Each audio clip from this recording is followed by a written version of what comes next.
Hey guys, Renan here, and today we're gonna talk about Ethereum wallet. How can we create an Ethereum wallet and get all the details using Next, Vercel, and EthersJS. So if you didn't watch the last video where we create the application from scratch and we deploy it to Vercel, go in the description below, follow that tutorial, and then come back here to continue with that. If you like this kind of content, don't forget to subscribe and stay tuned.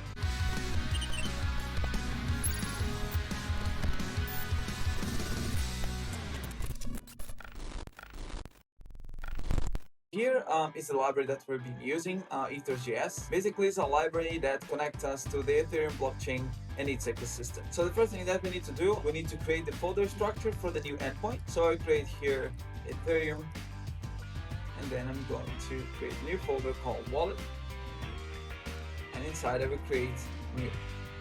So I explore the default function new wallet that receives a request and response.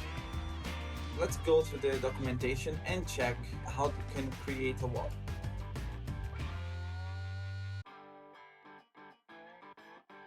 So we're going to use this create random here because we only just want to create a random wallet, and we want to return all the private key, public key, and the mnemonic for the user in order for them to save this information. We're not going to store this information anywhere. We're just going to create the Ethereum wallet and return to the user the data specifically for this wallet.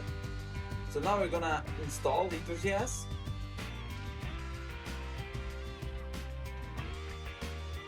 2,000 years later. Okay, now that we have the library installed, let's import it here.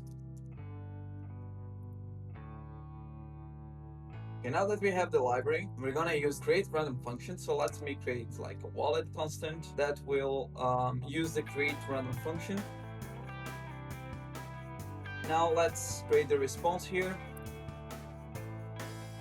Let's format what we get from the wallet, which is private key, the address,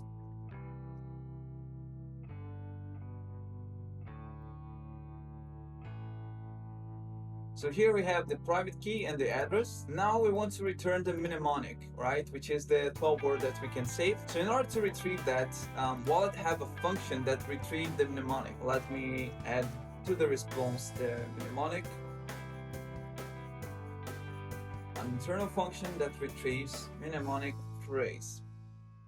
So here we have the mnemonic, which are the 12 words, we have the address, and we have the private key. This wallet is an actual wallet. Let's go to Etherscan and let's get the wallet just to make sure that the wallet was created. There is our wallet. So that's it for today. So if you like this kind of content, please subscribe and stay tuned.